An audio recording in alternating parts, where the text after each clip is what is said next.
Welcome to Future Sense Now, where we explore the landscape and byways of our shared futures. An e-zine of the Futures Forum live online. We exchange ideas, information, and inspiration about the futures we want. Get Future Sense Now with host Dr.Claire Nelson, futurist and editor of Human Futures.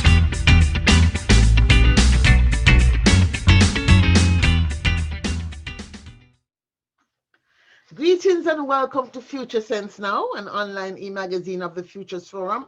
February is Black History Month, and we're having a conversation on the future history of Black America. Specifically, we're exploring how Blacks in America might be faring in the year 2030 and beyond. And why 2030? Well, in these United States of America, by 2030, it is said America will become a majority minority country and will no longer be the world's sole superpower. And also, the United Nations in 2030, they're hoping that they will have achieved what the nations have called 17 Sustainable Development Goals for achieving greater global sustainability. Of these 17 goals, Sustainable Development Goal number 10 focuses on inequality. And so for Black America, I believe this means a lot in terms of the economic, social, technological shifts. But by and large, most people in the Black advocacy community have not paid much attention to how this might be used to advance their agenda. So I'm very excited to be speaking in this session to Dr. Julian Malvo, whose fame precedes her. You might have seen her on several television shows where she's often called on to be a pundit, a commentator, whatever word you want to call it. She's a former University College president of Bennett College, author of several books. And just generally, I think Dr. Cornel West calls her one of the greatest public intellectuals in these United States of America. Certainly, from a point of view of Black economics, certainly one of our leading voices and leading lights in saying, yes, we too can do economics. And not only that, she's an MIT economist. So that actually gives us extra pizzazz. So greeting and welcome. Nobody can question your pedigree. Greetings and welcome, Dr. Julian. How are you? Dr. Claire, I am wonderful. I'm glad to be with you. It is Black History Month, and it's an amazing opportunity in the context of our country to think and talk about what Black history means. I mean, Carter G. Goodson lifted up Negro History Week, and we take it to a month. But what I'm hoping, I watch TV in the middle of the night incessantly, and they're like, oh, ION, NBC, blah, blah, blah. We celebrate Black history. Well, celebrate it all the time. Don't just celebrate it in this month because it's the shortest month. Celebrate it all the time. We need to be woven into every story about everything that occurs in our nation. That is so true. We have a lot to talk about. I don't know if we'll be able to do it in one half an hour session because you know so much which is fundamental. I might have to treat you like how I've treated other people of your caliber and go over. So I hope you have time to go over if we need to. So let's talk about the future as we see it. I'm talking 2030 globally. First of all, it's 8 billion people, right? AI is supposedly will be ubiquitous everywhere, and I think because of COVID, that probably will be the case. If it wasn't going to be the case before, it probably is going to be the case now. Internet of Things, 400 billion mobile phones out there. What else? Formal unemployment could be high. Well, we don't know what unions are going to do now because of COVID, because things are kind of shifting. At first, we thought they would die, but now they may not be dying because of, people are recognizing we might actually need them around a little bit longer. And so this UN has been talking about Sustainable Development Goal, and 10 deals with inequality, and very few people are dealing with that. But the other goals, actually all the goals itself, ending poverty, 1, on hunger, 2, all of those have an economic agenda. Poverty is about agricultural economics, right? Energy is about energy economics. So I mean, economics is kind of woven across the ground of our being, right? It's almost like we call it God, right? To some extent, right? A means of exchange. So my question is, as an economist and a public intellectual economist and also a Black economist who talks a lot about these things, when you look out at inequality, let's talk about globally first, right? And then you can go into Black America. What are you seeing as the possibilities in this COVID era? I mean, do we have any hope that we can use this moment to self-correct and head in the direction we want? Claire, it's such a great question because what COVID has done, it has unleashed the reality of inequality. We were very comfortable to go as we did. I went to get my first shot a couple of weeks ago. And the young sister who gave me the shot said, well, when you get your second shot, you can go back to normal. And I said to her, what's normal? I mean, is it normal to have 40 kids in a classroom designed for 25? Is it normal to have people sliding around a block waiting for food? Is it normal to have this much poverty? She was a young sister and she didn't mean anything, but she sparked a whole set of thought about me about what's normal. And that was a very local kind of thought in my head, but it's also a global conversation. What's normal about world poverty? What's normal about people living off of 700 US dollars a year? What's normal about what happens on the African continent or in parts of Latin America? None of this is normal. What COVID has done for us is to raise our consciousness about normality, to really say what's normal and what's okay. Is it normal to have our children out of school? But is it also normal to have us not heard from them? We haven't heard from the kids. We've heard from the studies, we've heard from the doctors. What are our young people saying? So these are the kind of questions that your question raises for me. What is normal? And when we talk about a world standard, not a US standard, but a world standard, what's normal, what's right, and what's fair? And what's fair around how people live, how often they eat. I think about Dr. Martin Luther King's Nobel Peace Prize acceptance speech when he said, I have the audacity to believe that people everywhere could have 3 meals a day for their bodies, education and culture for their minds, peace and freedom for their spirits. In 2/3 of the world, we don't have that. If we go to the African continent, we don't have that. 3 meals a day for their bodies, right? Education and culture for their minds, peace and freedom for their spirits. And in parts of the United States, we don't have it either. Right. And so COVID has made us think very differently about the way the world operates. It doesn't mean that we'll change it. Many think it's okay, but many also do not. And I hope that awareness is rising. Here in the United States, we're in the middle of an impeachment trial of the craziest human being we've ever had as a president. And because it's you, I'm editing myself. I can say some other things. But it's public. It will be taped. It will be aired. It will be online forever. So I don't know. But we've got this person who basically incited people to bust into the Capitol to wreak havoc, to hang Mike Pence. I ain't no Pence fan, but to hang him, to shoot Nancy Pelosi in her head. Come on now. This is third world country behavior, and even in third world countries, they don't clown like this. But here's the point. The point is that we're looking at a breakdown of barriers, of decency. And from an economic perspective, again, if we go back to my initial question always, who gets what, when, where, and how? These people attempted to change the way you slice the pie, to say who's going to get it. And what they wanted is to get it themselves. And what many of us wanted is fairness. And the fairness has not occurred. How come we can't have the 15?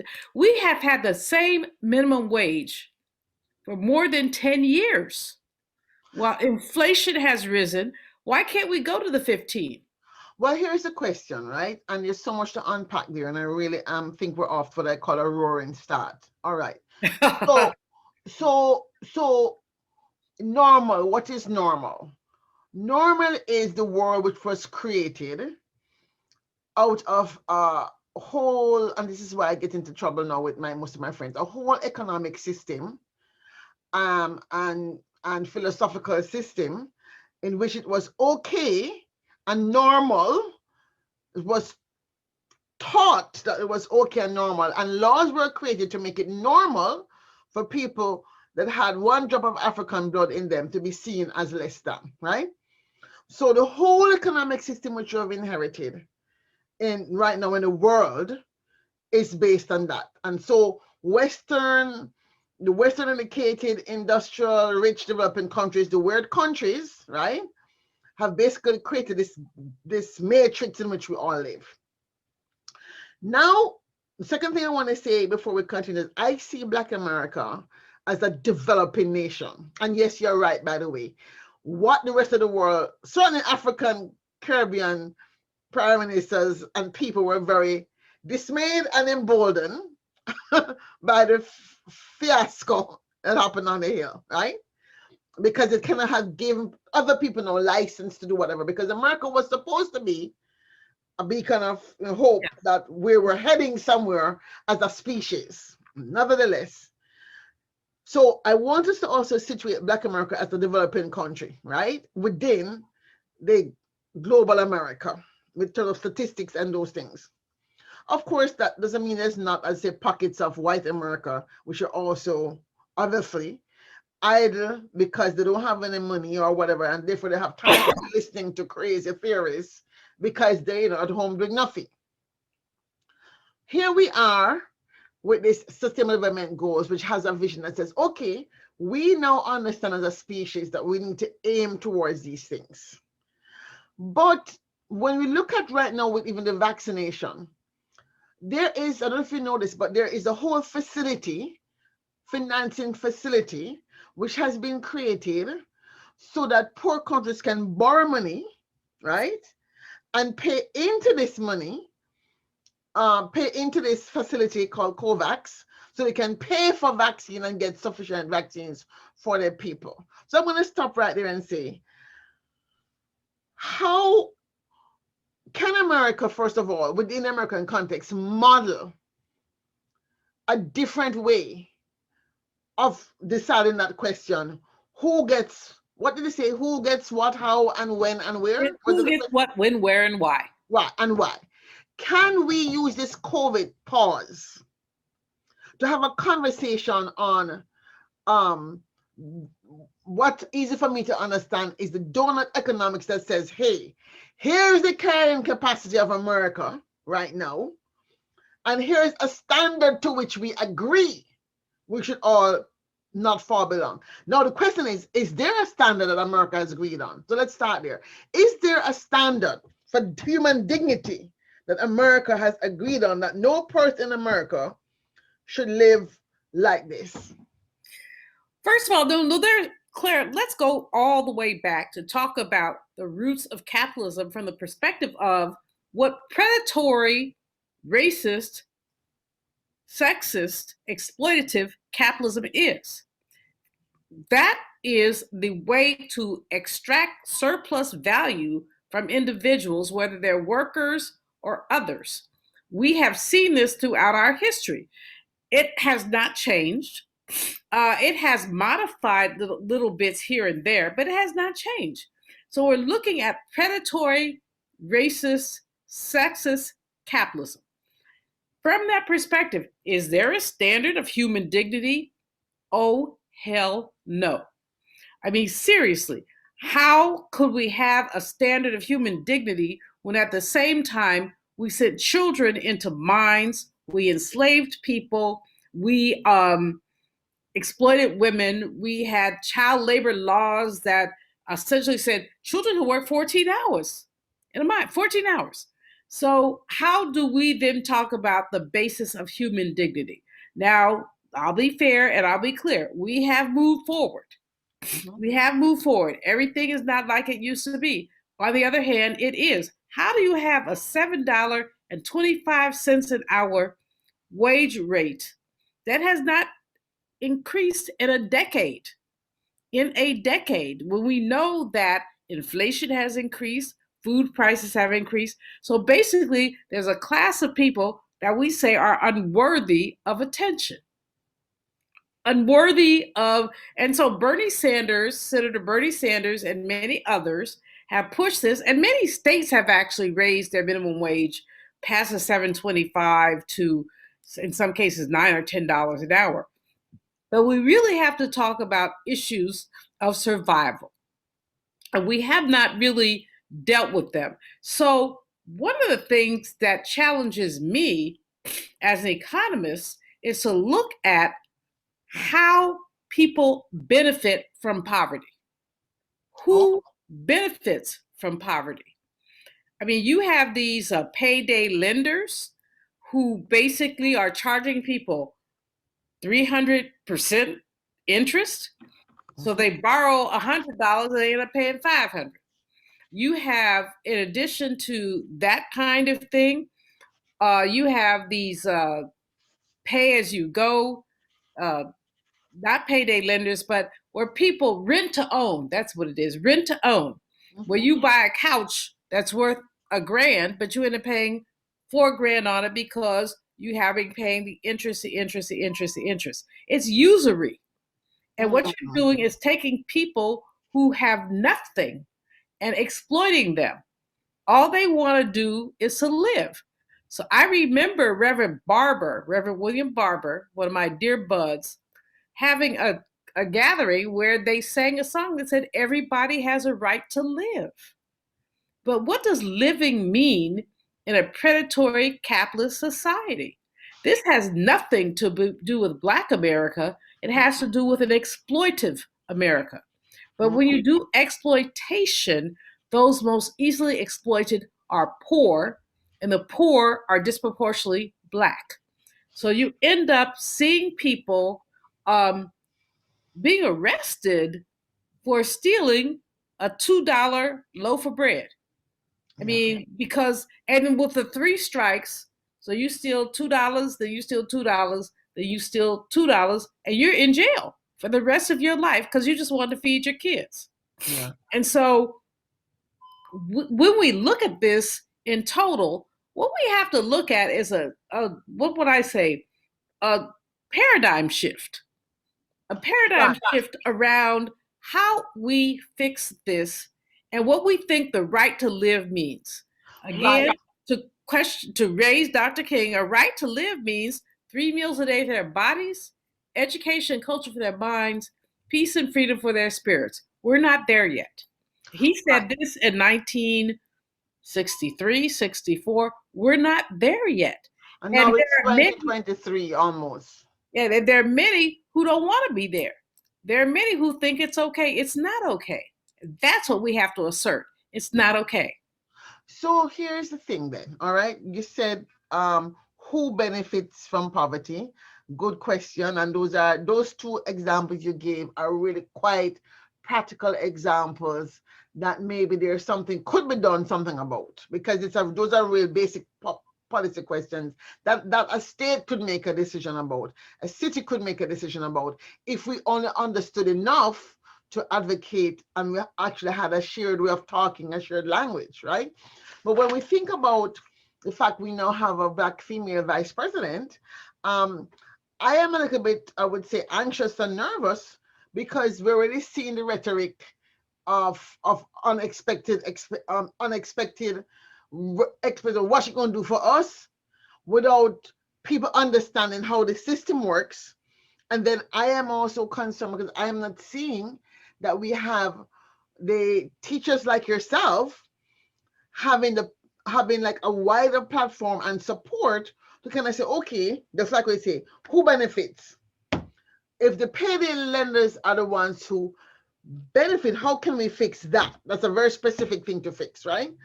And then creating policy and advocating on policy around that. So my question is, what might we do differently? And again, coming back to the SDGs, what might we do now to create like an SDG for Black America, given that the US government is supporting it elsewhere around the world? We have a 3-year window of opportunity to turn around, right? To turn the ship into a different direction. What might we use from this global space in which America still has some impact? To say, okay, if you're saying this overseas, you should be doing it here. Well, the Consumer Financial Protection Bureau, which was founded by Senator Elizabeth Warren, and basically denuded by that previous president, it is a great opportunity to look at payday lending, to look at confiscatory banking policies, to look at a number of things. So I'm hopeful that the Biden-Harris administration will look there, especially around how we do consumer rights. I think that worldwide we have lots of opportunities as well to intervene and to audit our AID, USAID, and other spending about what we're doing in the developing world. And I don't like that term, the developing world. They're developed. We just haven't gotten it. I think that there are I think that there has to be an aggression, an absolute aggression about how we upend this ship that has been wrong-sided. And I think that in terms of especially Black America, we have to look at, but my thing with this administration, we must target. We can't talk about race-neutral policies. The people who have suffered the most need the most help. So if we're talking about COVID, we need to go into Black communities.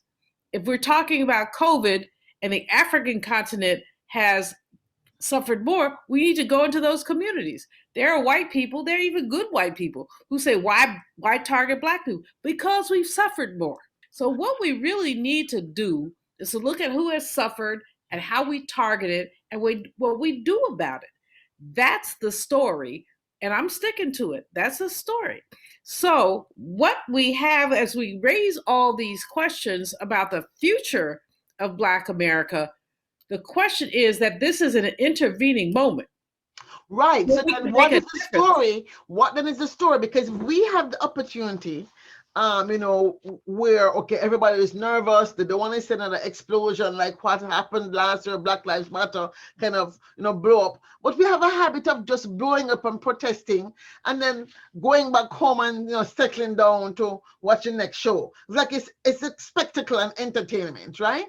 And so how can we, put into this space language and structure around what to ask for? How can we say, okay, are there, I know you have your own show on the radio. How can we multiply that voice and begin to get these earworms and sound bites that people can pick up and say, okay, hey, Julian Malvo will talk about this, and it's called the XYZ agenda, and then this agenda, and then it can kind of pick up its own energy, so people can take it and use it, and then we get to this donut economics, which I'm actually rephrasing as life boy economics, because donuts are fattening and don't sit well on my hips, fattening and sugary. So, but it really, the circle makes sense because people can understand that image. People can understand the image that this is the current capacity. We can't use any more water. Climate change is real. We can't send any more toxic things in the earth or in the soil. But also, in the middle, we don't want people to live below this level. And then what is that picture? Do we have a picture that says, here's what the average American thinks that everybody should have? 3 meals a day. So the American dream, is it really supposed to be a house of this particular square footage, 2.5 children, a picket fence, and a dog? Or is the 21st century bringing a different, let's say, palette to the American dream? Mhm. You know, what you're asking for is a reframing. You're Yes. raising the question about reframing. What's enough? You know, what's enough? And I think that COVID has really forced many of us to ask the question, what's enough? What do we need? How much do we need? Um, how can we be environmentally congruent with what we need and what we want? And I think that we haven't gotten there yet. I think you have a large swath of the population who is living large and living well. See, people keep talking about COVID as if everybody lost, but everybody did not lose. A Yes. lot of people gained. A lot Yes. of people, if you invested in Pfizer or Moderna, you made money. Yes. If you, there are a lot of people who made money off of COVID. I'm not mad at them. It's a capitalistic economy. But what we have to say then is, what does this mean for the rest of us?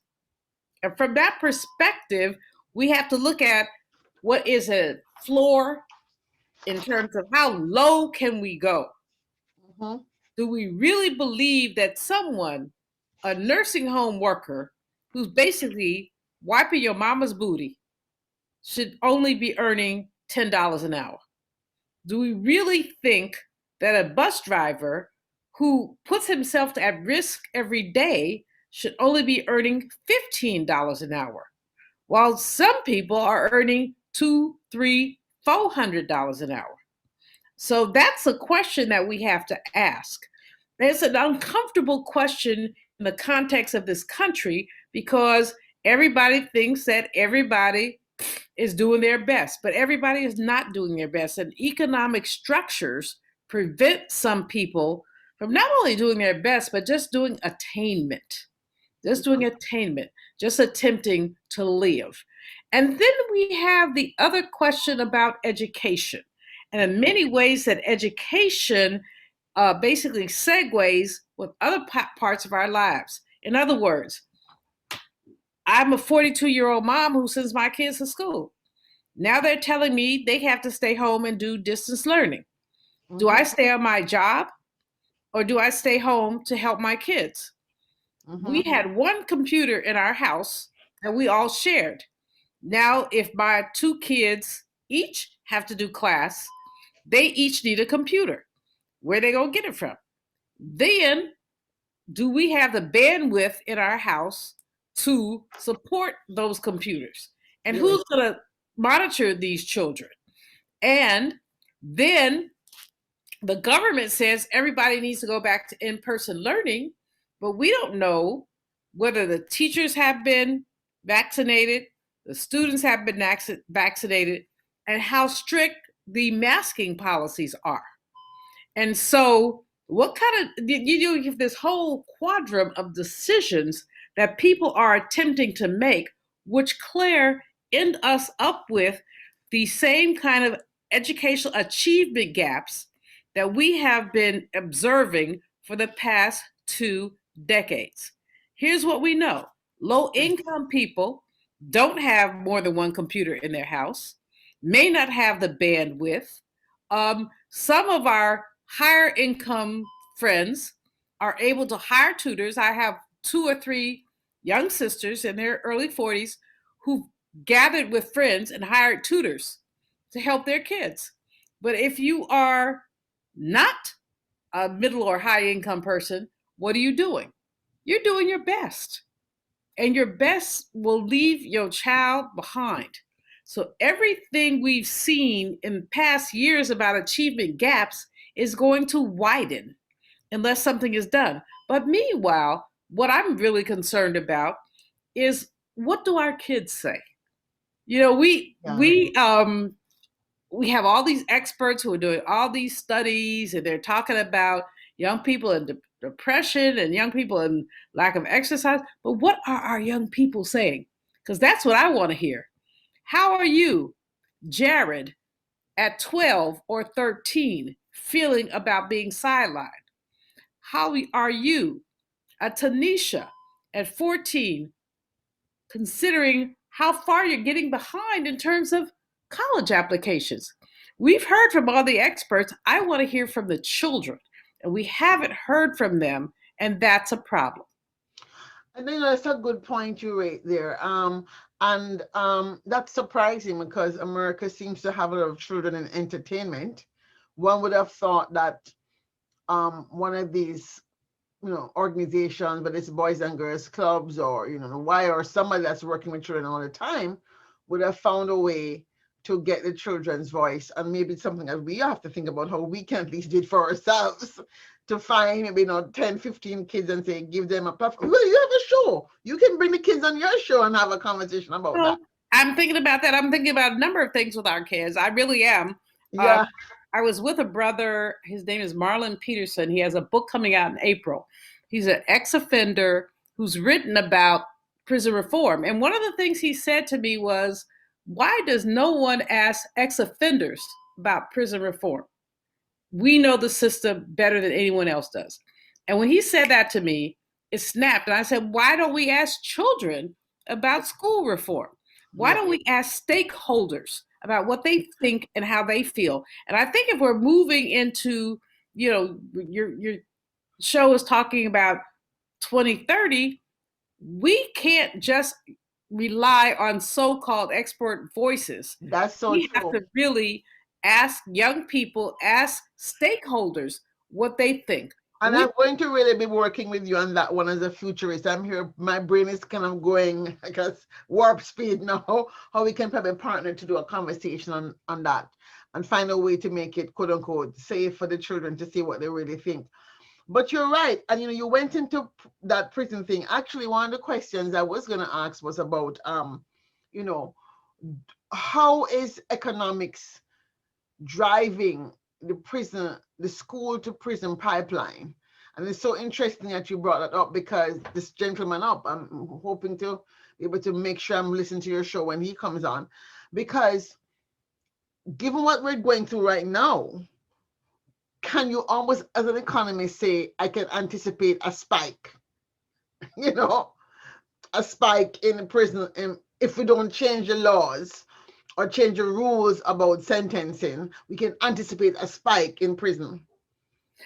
I am hoping that the Biden-Harris administration will look very carefully and closely at the many unjust ways that African Americans and others are detained, are incarcerated, because they represent, quite frankly, a profit center for these organizations, these for-profit prisons that essentially only gain their profit by incarcerating people. They're not, it doesn't matter whether you're right or whether you're wrong. If you're in their jail, they're making money off of you. And so what we need to think about... And we are paying for it. It's we taxpayers who are there. We're paying for it. Which is what really makes me irritated. It should make you more than irritated. But anyway, it's absurd. And we can track this back to Reconstruction and the ways that Black people, but especially Black men, but Black men and women, were unjustly incarcerated to the benefit of capitalists. With Black men, the one of the most galling cases, there's so many, but in Elaine, Arkansas, when Black men attempted to organize as worker cooperatives, 200 of them were lynched. Wow. 200 of them were lynched. I didn't know that story. No, look it up. But it's scary. It's frightening. It happened. We were seen as the reserve army of the unemployed. So when you could not get white people to work, you incarcerated Black people to work. Fast forward, here we are now, where Black men and women, but mostly men, are incarcerated and building beds for dormitories, chairs for dormitories. They're being paid pennies an hour, but these are structures that are valuable. So when we look at the incarceration system, we are struck by its unfairness. And we're also struck by the fact that incarcerated people have no voice. no voice in this conversation. I'm not saying that people who really did it really need to be coddled, but I am saying that even if they did it, they need to be treated humanely. And the issue is the humanity of anyone who, whether incarcerated or not, has to deal with these inhumane conditions. Solitary confinement is the worst thing you can do to somebody. To put them in a hole where their meals are delivered through a mail slot, where they don't see another human being. I mean, we all, with COVID, Claire, are experiencing some aspect of that isolation. I mean, I don't leave my house. I don't leave my house. And I know my mental health is a little squishy because I don't leave my house. But imagine being sick somewhere in a hole because capriciously somebody decided that you needed that kind of punishment. No, we don't need anyone to experience that kind of punishment, whether they kill somebody, rape somebody, rob somebody, they're still human beings. And what we do when we treat people inhumanely is, number one, we reduce our own humanity. But number two, when we decide that after they are basically released from those inhumane conditions and forced to work for massa, and let's just call it what it is, it's massa, we're allowing the surplus value of their employment to be extracted. So it's a double, if not a triple, incarceration and exploitation. Yeah. Don't get me started. I could hear you're very passionate about it, but let's come back to this economic agenda, because I do want to see if we can leave the conversation with some sort of direction of what we might do. You talked about a new paradigm. Do you have a new book that's coming out that talks about the paradigm for the 21st century? Maybe 5 things we ought to be thinking about, or 3 things we ought to say. If it's like the fair economic system, or do we have some kind of sound bite we can create, like that we can really get people to take the basics, to understand this is what we ought to be asking for in the theory of Unifism, or in the theory of thrivalism, which is the one that I like. What does the economic what is the economic value system, or the value system on which we're going to base our economy, that we can begin to have people preach that from the public, speak about it in their club meetings, so that people can really begin to have to change the narrative, because enough of us are saying the same thing, at least the basic same thing. Okay, well, I am working on a book. It's going very slowly, but I'm working on a book called Black Money, Then, Now, and in the Future. It looks at what we used to have, what we have now, and what we could have. What we used to have, a lot of oppression, but also a lot of progress. What we have now, the disparities and the wage gap. What we could have around things like reparations. So what I would say to people, number one, support H.R. 40. H.R. 40 is a legislation introduced for 30 years by Congressman John Conyers, and now supported by Congresswoman Sheila Jackson Lee, that talks about looking at what we're owed, what was taken from Black people and what we're owed.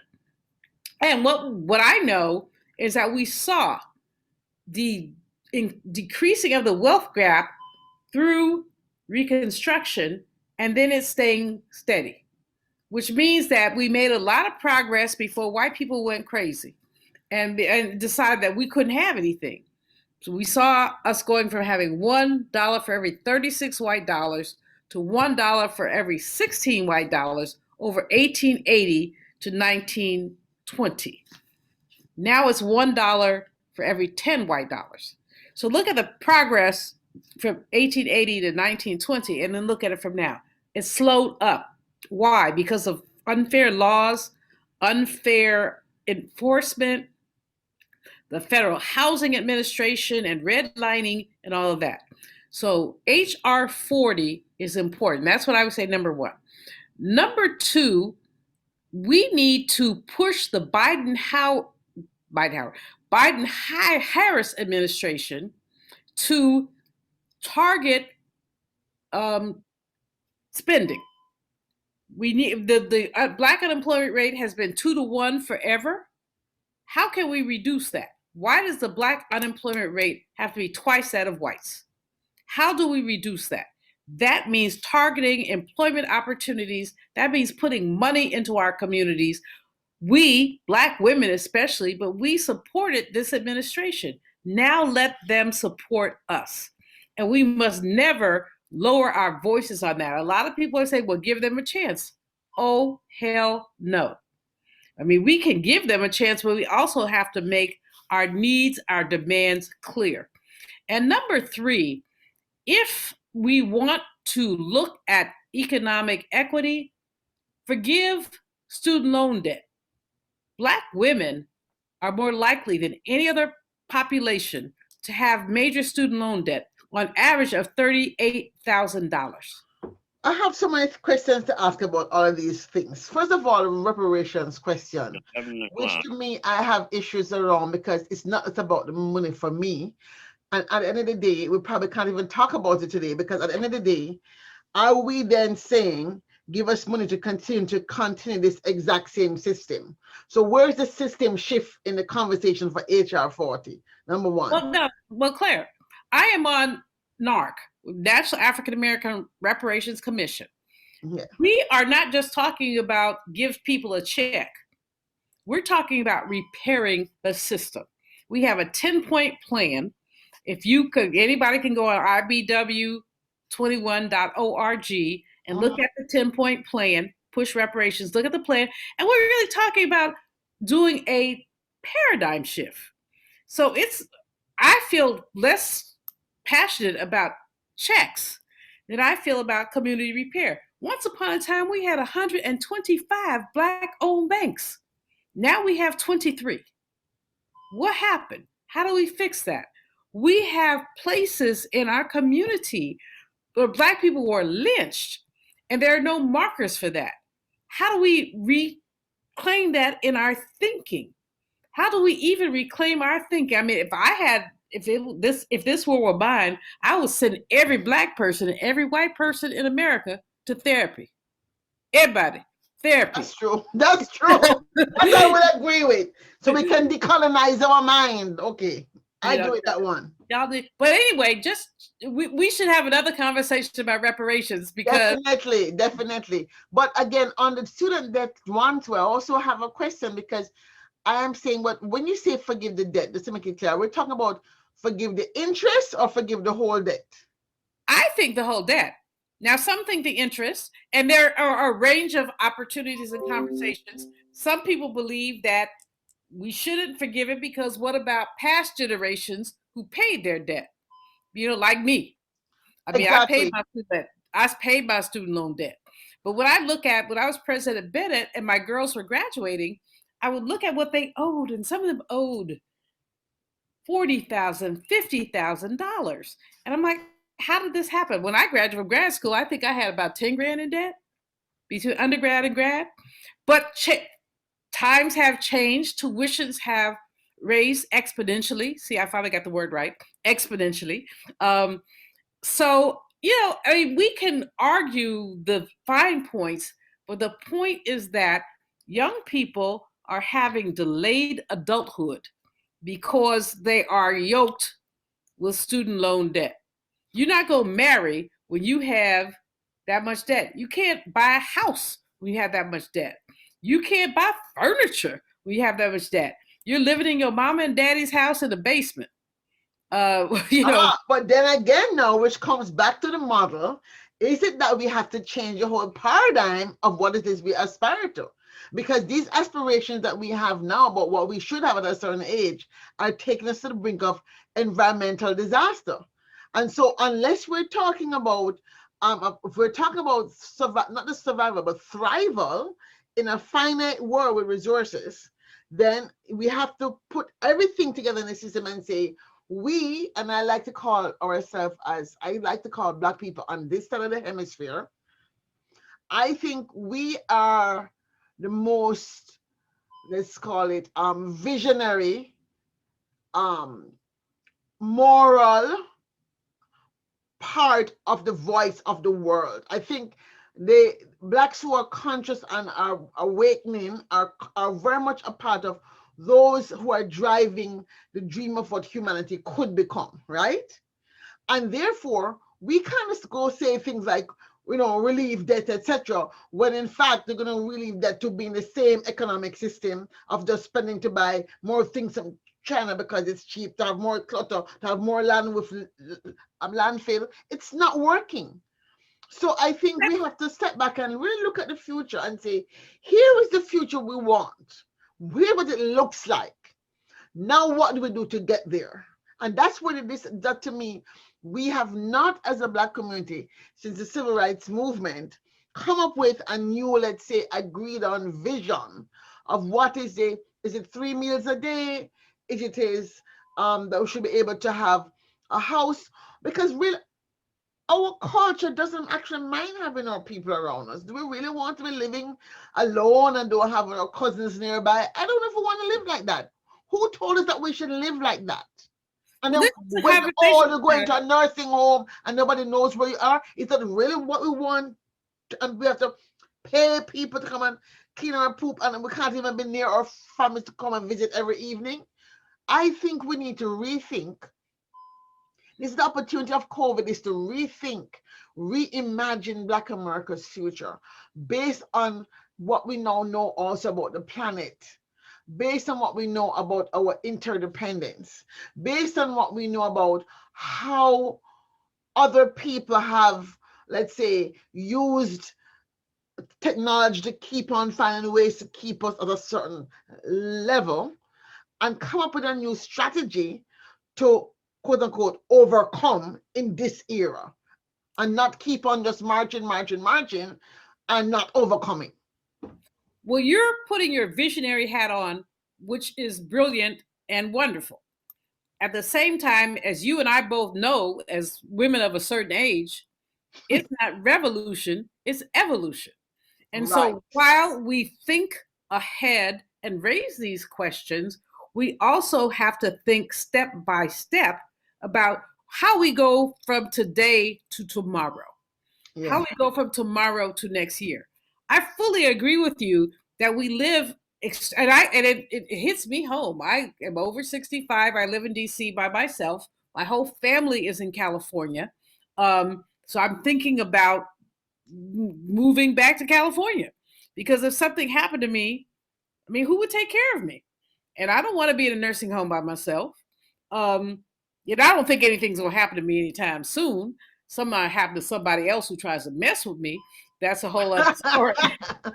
But the point is that we're thinking more about community, about connection, about culture in the long run. But in the short run, what we have to think about is how we do micro changes. And I hate to say that. I mean, 20 years ago, I would have written something angry about micro changes, saying, well, that's just not good enough. But the fact is that while it may not be good enough, it's how we are. That's true. We don't have revolutions, we have evolutions. That's true. So it's time for us as Black Americans, but for everyone, to have conversations about how we live and how we deal, what we own and what we consume. I mean, I was telling a friend this morning, I used to think of myself as a high maintenance diva who dressed well and looked well. Well, my uniform now is sweatpants and sweaters. So I looked at my closet and I'm like, did you really ever need all those clothes? Why do you have 52 suits? Well, the answer is because when I was on camera a lot, I did need to change my clothes, but I'm not on camera a lot. So, but you look at yourself and you look at your footprint on the environment and you say, gee, I will never buy another piece of clothing again. I promise you. Never. Because ever. Well, maybe, I don't know. No, don't say never ever, but you say you'll be very much more mindful. Yes, about all of this. And I think we all are. As we dress from the waist up because we're all on Zoom. We eat differently especially because we're isolated. So we're not having big dinner parties or anything like that. We exercise differently, some to the good and some to the bad. But COVID has given us an opportunity to rethink the way we live and to have conversations about it. And that's the beauty of it, is that in the midst of this pandemic and its awfulness, and it has been awful for so many of us, in the midst of this, we still have the opportunity to use our imaginations. Yes. I am so appreciative of the many people who have pivoted, who have been doing Zoom calls, who are, I mean, my significant other died in August, and we had a Zoom memorial service.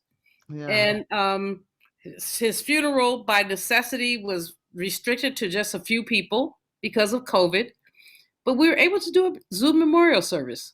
So, you know, we've seen people think and use their imaginations. And the question is, how now can we use our imagination to transform the way we educate, the way we live, the way we communicate, the way we respect each other? And I think that there are opportunities for that. And that's what gives me hope. That's what gives me hope. It's just. So I was going to ask if you're optimistic, and you just answer the question. You are optimistic. I just have one more question then. When you look out at 2030, it's 9 years away, so we'll all be still jumping and kicking and doing great things. We'll have 2 presidential elections, right? We'll have had 4 midterm elections, I think, between now and 2030. Yes, 22, 24, 26. Yeah. What it is that you would want to see we have arrived at, if we're able to begin with this conversation on education, because that's very practical. We can do something about that, right? If we were to have a conversation about education as one of the things that can help narrow this gap and change economic, let's say, vision, what it is that you might want to say about we have achieved in 2030? What does that headline of success look like for education? That we, using what we have our professional organizations, we have our churches, we have our Black Greek organizations, so we can do some things. And some of these people sit in places in corporate, they sit in places in government, so we can do some things at local level, at state levels. What are some things you think we would have done and done well to make a difference by 2030? I'd like to see us pass an educational Bill of Rights that basically deals with the achievement gap, but with other things. What do we think our young people need? How do we make them competitive? How do we move them from the classroom to the workplace seamlessly and how do we do it without racial bias or gender bias? But I say racial bias first. You know me, I'm a Black girl first. So I would like us to basically develop an educational Bill of Rights. As you know, I am the president of Push Excel, which is the education arm of Reverend Jackson's Rainbow Push. And we've been talking about this. How do we get all of this into our classrooms, and how do we fund it? So that's the first thing I would like to see. The second thing I would like to see is for us to do education around climate change. This literally is going to be the issue of that generation, not our generation. We getting up out of here. But the generation that comes next has to embrace climate change. Many of our young people don't know about climate change. They don't know what's going on. We know that the winters are colder sometimes and the summers are hotter, but we know that there's also technology to deal with this. So how do we deal with it? And how do we basically deal with it in the Black and Brown communities who have not essentially prioritized this, because so many people are prioritizing survival? So I'll give you an example. I built a building when I was at Bennett. I wanted to be a LEED gold building. I couldn't afford it. I had to make it a LEED silver. it was about a 30% price difference. I didn't have unlimited money. But we have to think about that and think about the cost-benefit analysis of being cognizant about climate change. And the third thing, so I've talked about education, I've talked about climate change, and the third thing is a frontal assault on poverty. I mean, poverty, Dr. King once said, poverty was like cannibalism, and it really is. We see people, how do we see people standing around corners in bread lines waiting for food? We have to really, again, I'll close with Dr. King. I have the audacity to believe that people everywhere can have 3 meals a day for their bodies, education and culture for their minds, peace and freedom for their spirits. We must look at poverty as inimical to our country as anything else is. What would be the one thing we would start with in this frontal assault? Gee, you just really had to ask me that, didn't you? I think I'm an engineer. I think the frontal assault would be about dollars and jobs. Everybody, I know very few people who are unemployed who don't want to work. People want to talk about people are lazy enough. People want to work. So provide the jobs, but also provide the money. The best way to fix poverty is just to give people money. And if they're trifling, that's all right. Just give them the money, because it does not behoove any of us to see poor people standing on street corners, standing around corners. And what about their children? So money and jobs. Well, I think we're going to leave it there. Money and jobs, education, and climate change. I think that's about 4 or 5 different sustainable development goals right there. We didn't get to what we would call sustainable goals, so Black America, but since you're in Push Excel, I'm going to have to come back to you and see how we can't get a SDGs for Black America movement going. So we really can, find a way to come up with a shared vision. Thank you so much for your time, Dr. Julian Malvo, for sharing your considerable wealth of information and experience being on the front lines in different places. I'm really happy you took the time to talk to me today. Thank you. Well, thank you. And I look forward to hearing from you again. Sure. So folks, that's it. We have just finished a very insightful conversation on the future history of Black America. I want to thank you for staying or joining us on Future Sense Now, where we explore salient ideas for a sustainable future. Remember, the future is embedded in the landscape of today, so seize the day. Until next time, safe journeys. And as we say in Jamaica, walk good.